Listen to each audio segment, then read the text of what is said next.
Hey everyone, my name is Ashley Henson and I'm the 50th Sheriff of Paulding County. You're about to listen to 10-8 Paulding, which is the official podcast of the Paulding County Sheriff's Office. So you may be wondering, what does 10-8 mean? Well, it's a 10 code, and it means that we're going in service. So every time our deputies go in service, they'll say 10-8 Paulding. So welcome to 10-8 Paulding, and we hope you enjoy our podcast. Hey there, Paulding County. Jordan Yotis coming to you from our new podcast studio at Richland Creek. Thank you for joining us on this holiday episode of 10-8 Paulding. Today I'm joined with Lieutenant Jared Gunter and Deputy Alex Davis from our newly established H.E.A.T unit. Thanks for joining us, fellas. Yeah, thanks for having us. So we wanted this episode to be informative about kind of the busy season for law enforcement. When you think holidays, you think people going to holiday parties, drinking and driving, not locking their homes when there's Christmas gifts, leaving boxes on porches near trash cans, just kind of giving people an open invitation to take their stuff. So today I want both of you to kind of help us cover and explain what people can do better this time of year to be on their P's and Q's and not get their things stolen, and most importantly, not get behind the wheel after they've been drinking at a holiday party, which so many people will be attending over the next couple of weeks. So I think, man, we could probably talk all day just on normal, everyday things you could do to keep people from taking your stuff and securing your valuables, and things like that. I think the three easiest things I think most law enforcement agencies talk about are lock, take, hide. That's kind of a campaign that's been going on for a few years. Obviously, when we talk about lock, so mostly what we're talking about is like your vehicle. And so a couple of distinctions here. You can burglarize a car, you can burglarize a house, right? So they call it also breaking and entering, even though they may not actually break in. But we call them entering autos. And so we see an increase in those entering autos during the holiday season, especially when folks are out and about doing their shopping or porch pirating. But so lock, take, hide is a very easy thing to remember. So lock your car. Believe it or not, and correct me if I'm wrong, you probably answered hundreds of these calls. People will call and report that their car got broken into. They didn't break anything. What they're doing is they're simply walking up to door handles and checking to see if they're open. Checking the door. And believe it or not, people still in 2025 leave their cars unlocked, parked at their house. They even leave it unlocked, parked at the store, which is just, it baffles me. And I think, when you go somewhere now, Alex, people often tell me, myself and the sheriff, you can't go anywhere without seeing one of your all's cars. Mm-hmm. And just even me leaving from the office, driving home, it's impossible to not pass 2, 3, 4, 5 of our vehicles driving up and down the street. So people are noticing the heavier police presence. But kind of talk to us about what your role entails with H.E.A.T and kind of what your all's mission is. Okay, so with H.E.A.T, it's the Highway Enforcement of Aggressive Traffic. So it's Governor's Office of Highway Safety task force that they put together. I think there's 26 H.E.A.T units now across the state. And it focuses on the aggressive traffic, speeding, distracted driving, seatbelts, impaired driving, and then all other traffic infractions as well. Reckless driving and things like that. Also, we're obviously not just going to turn a blind eye to that. Right. But those are the four big things, because those are the four things that cause the serious injury and fatality accidents in the state. And we really hone in on that. And we're all over the county. I stopped a lady not long ago, and she was like, I just saw you. You just stopped me the other day somewhere else. And I was like, we're everywhere. Right. We're not, it's not just we're going to sit in one spot, like you said. You may see me in 4 different places throughout the county in a day or more, And would you say a lot of times when you do stop somebody, sometimes that person may not be getting a ticket. It may be an educational piece. Yeah, it's more about contacts than it is about citations. It's like you said, it's educational. You get out, and sometimes people don't know that the speed limit's 45 on that road. Mm-hmm. And they were doing 70. Right. But so you go up and you're like, hey, so it's 45. I mean, there's signs up and down the road, but just pay more attention to them. Right. Here's your warning. It's not a citation. There's no fine. Here's your warning as a reminder to drive the speed limit. So somebody gets off work and they're headed to a work holiday party, mm-hmm. and they maybe didn't make a pre-planned decision on getting a ride home and had a couple drinks. What do you think, or, somebody's at the party and, I'm just going to have 3 drinks because I'm driving.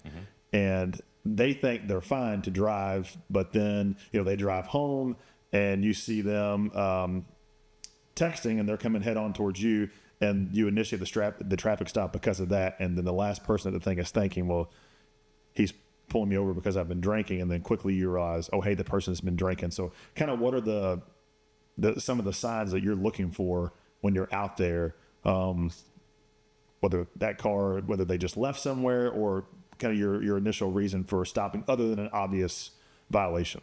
Yeah. I think what I understand from that is, so the behavior that's like indicative with impaired driving, some of those are things like, let me send this text message going down the road. It's not that big of a deal. Those, that relaxed feeling, that impaired judgment. Like, hey, I know this is probably a bad idea. I'm doing 65 miles an hour down the road. Let me send this text message. But you get a few drinks in you, and you know, seems like a good idea. So it can be anything. I mean, it can be speeding. It can be, texting on your phone, failure to maintain lane. That's the number one thing that everybody thinks is, oh, I was driving fine. You stop a DUI, and I was driving fine. I stayed in my lane and all that. Yeah, but you were staying in your lane at 80 miles an hour in a 45 mile an hour zone. Right. It's impaired judgment. Yeah, Right. I applaud you for staying in your lane and not hitting somebody head on, but you were doing it at 80 miles an hour, so that's why I stopped you. And then you walk up, and it's pretty obvious most of the time if somebody has had too much to drive. I mean, you walk up. As soon as you walk up, you can smell it. You can, the behaviors, the speech, all that, you can see that stuff. So, and especially if you've been trained to look for that, you know exactly what you're looking for, and it stands out like a sore thumb. So Let me ask you this. Yeah. So talking on training, so I know what you just accomplished, but kind of go through, what is your background in some of that training with impaired driving? With impaired driving, so I started, when I first got into law enforcement, I had been in law enforcement like a year and a half, and I went to the standardized field sobriety, which is kind of the first step on the ladder of impaired driving enforcement. Went to standardized field sobriety testing, and I got that. I really enjoyed it. Really kind of honed in on the impaired driving aspect. And then earlier this year, I went to the next step in that on that ladder, so to speak, which is advanced roadside impaired driving enforcement. So that's kind of, it focuses more on the drug impaired driving instead of the alcohol impaired driving, which it talks about both, but you learn more some of the symptoms, I guess, of drug impaired driving. I did that, and I really, really liked that. And I was like, okay, I'm getting a lot of info, a lot of knowledge. Well, there's another step, which is drug recognition expert.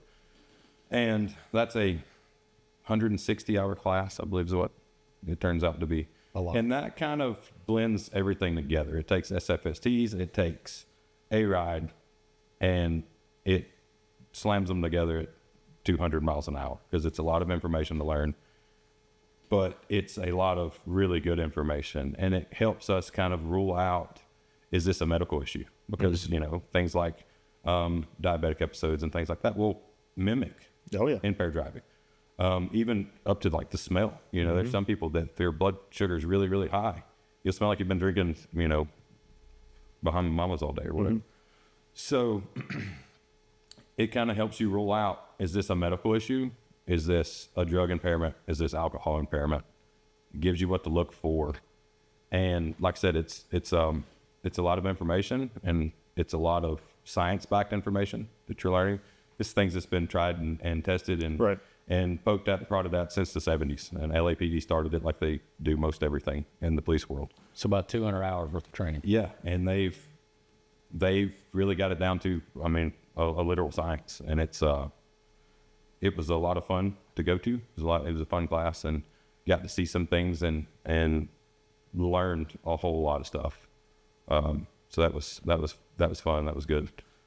And then that lets me bring that back out to Paulding County. I'm the only active DRE in the county, or for the sheriff's office. We have a few that work in the county for the cities, but I'm the only one that works for the sheriff's office, and I get to bring that out here. And every night when I'm working, whenever I stop every car that I stop, I assume you're a DUI until I determine that you're not. Right. Because that is the number one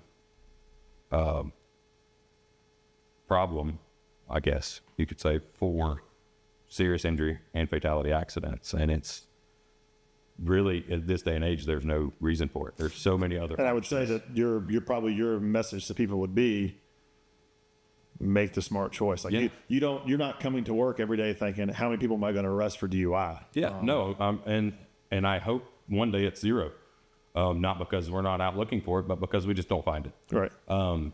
Because there's so many, like I said, there's so many other options. You know, Uber, call a friend, call a cab, whatever. Cabs are even still a thing. I'm not sure. But Uber from anywhere you're going in this county to anywhere else is going to cost you, what, $25 tops? Yeah.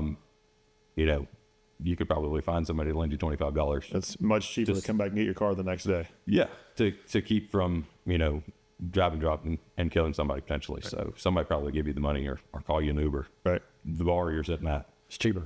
Yeah. So collaboratively between the H.E.A.T unit and ACE, which is our aggressive criminal enforcement, you know, these folks are going to be out in full force all the time. But, you know, the holidays, like we said earlier, there's more, it seems to be more gatherings and more drinking involved this time of year because of the time of the season it is. So, you know, be smart, folks, and use those alternative rides. And one thing we were talking about earlier, Jared, is, you know, people are starting to get a plethora of Amazon packages on their porch.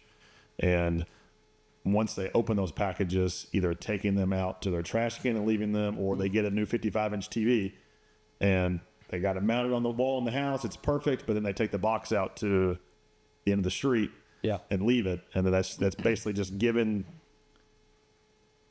people a sign of, hey, It's free advertising. Free advertising. Yeah. I think you got people that you'll go shopping and leave it in the car, obviously, right? So people can see that thing in your car. But too, when you get home, you know, on Christmas Day, you open all these gifts, you know, inevitably you got to do something with all these boxes. Like I got kids and we fill up our back porch with boxes. Don't put them all by the road.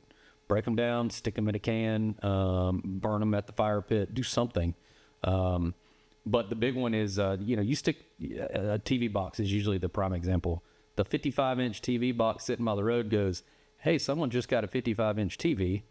Come break into my house. Right. Like, that's just, don't do that. Yeah. Load it up in your car and take it to the dump in a couple days. Like, it's not going anywhere for a couple days. So there's ways around that. But sticking it on the curb, people still do that. Please stop. It's, I mean, like you said, you're basically advertising for people to come break into my people house. come take your stuff. Yeah.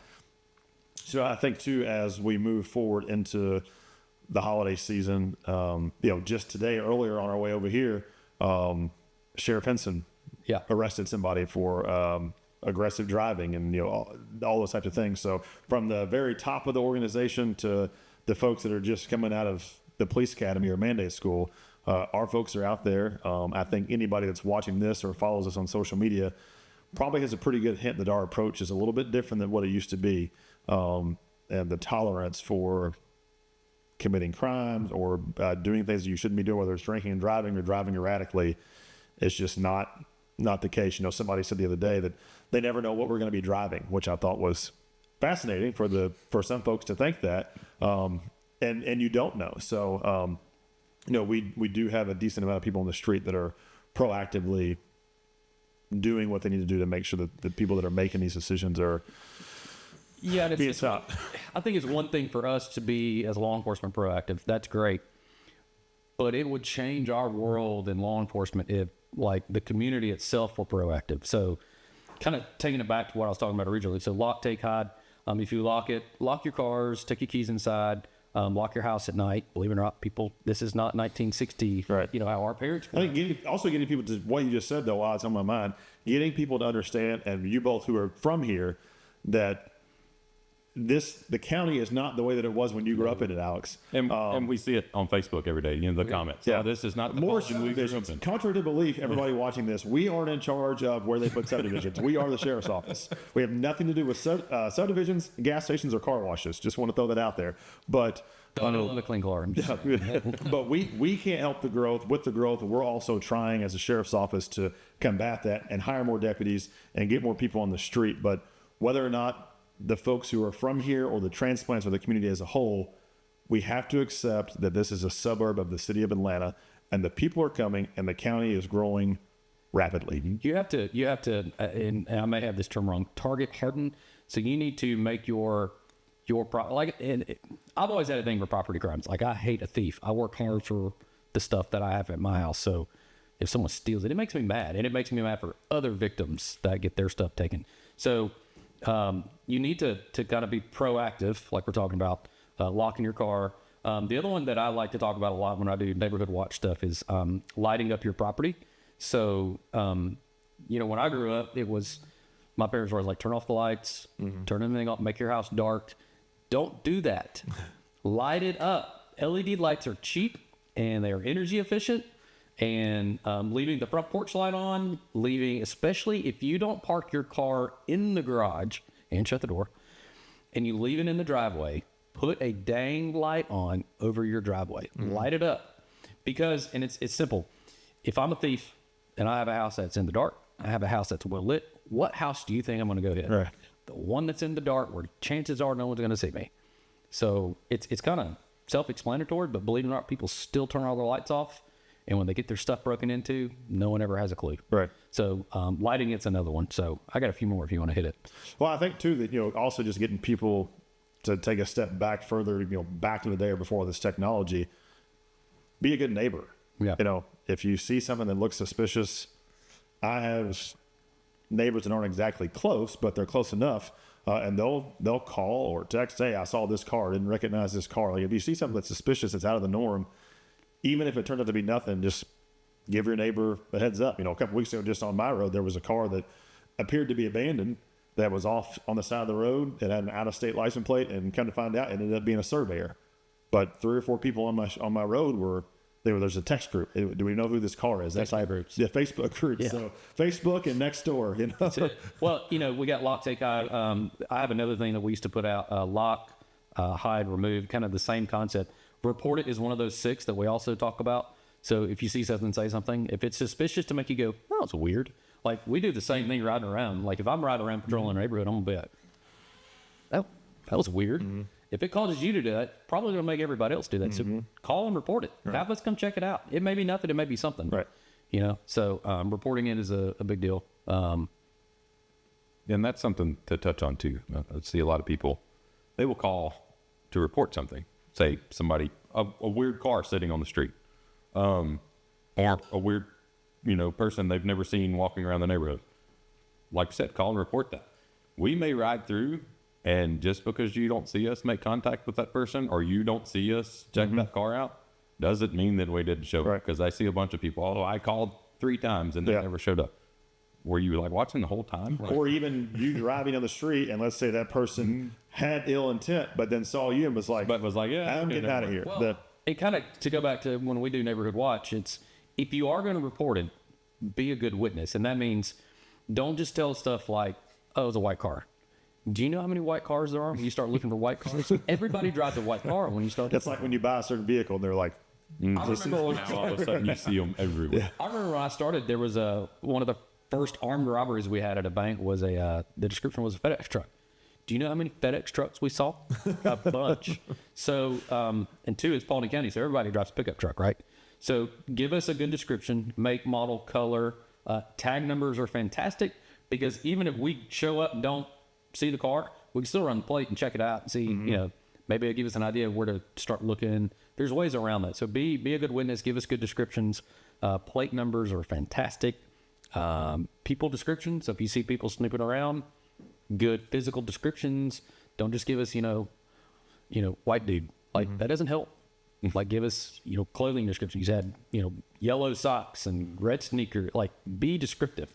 that helps us make contact with folks. I think one thing now too, a lot of the newer cars don't really count, but this is also a time of year where we see folks in the morning time, they get up and go start their car. That's good. And let it run and then go back inside And it's then gone. are totally surprised to come out and realize that the car is gone. Yep. Or the store because it's cold. store. They pull up the store. Yeah. They don't turn it off because it's cold. Same thing. Yeah, that's locked. And usually they don't lock it. Even then, I mean, like if you're running, you could break the window. But I mean, I don't know the statistic. I'm sure we could find out. I would probably venture to say maybe 1 out of every 10 cars that are broken into are actually broken. Or actually broke. Yeah, Probably less than the that. doors are just unlocked. They're literally just checking doorknobs. Right. So And then when it doesn't open, they go to the next step. Right. Go to the next and then they find the one that opens. I mean, we've all seen those Ring videos on Facebook where look like kids, whatever, are bouncing from driveway to driveway, literally just checking literally doors. what They happens. try the door and they'll do the same thing to your house. And speaking of that, so, the Ring cameras. So we have a program that a lot of people don't know about. It used to be called Camera Connect. It's now called Neighborhood Net. It's got this- Major Davis will be really proud that Yes, you're talking he's about gonna this. be so proud of me. The best way to do this, if you download our Sheriff's Office app, it is in the App Store. It's completely free. It's actually getting revamped over the next few weeks. We're kind of excited about that. But one of the buttons says Neighborhood Net, and you can click on that. Neighborhood Net is not Big Brother watching. So, like, there's a big misconception that you give us your login to get. No. We're not. That gonna do is the take home from what Jared is talking Yes, about. We do not get access. No, we do not have access. What it does is create basically a contact list. So if we have a rash of area autos in our neighborhood, let's say Bentwater gets 20 reports of cars broken into, we can go onto that system and go, all right, who has registered their camera? These 10 out of 20 houses have cameras. The detective or the deputy can pick up the phone and go, hey, I see you have cameras. We had a report. Can you check between this time frame and see if we can literally tell you what to look for. Right. And you can say yes or no. And then if you do, call us. We'll come get the footage. We aren't logging into your accounts to look at your house. Right. We don't want to do that. But that program is completely free. It's just a resource that gives our guys tools to catch people doing stuff. And I think while we're talking on resources before we finish up, people, I think they're not a misconception, but if people message us on social media, about 90% of the messages that they send us, our automatic reply handles the response for them. Yeah. Because typically they want to report something, or they have a question about an incident, or they're just needing information. The automatic call the sheriff's office. Use the mobile app. Like that is the easiest. You can report on there. Yeah. You can track sex offenders. There's a lot of stuff that you can do with our free mobile app by just downloading it from your Apple Store or from Android. But on that note, if you see something in progress, please call 911. Yes. Like, excuse me. And not wait 40. So my car got broken into 2 weeks ago. Don't call 911. No. My neighbor's car is getting broken into right now. I can see the person. 911. Call 911. Yeah, and we still get like Facebook messages, like you said. We get tips on the app, which is great.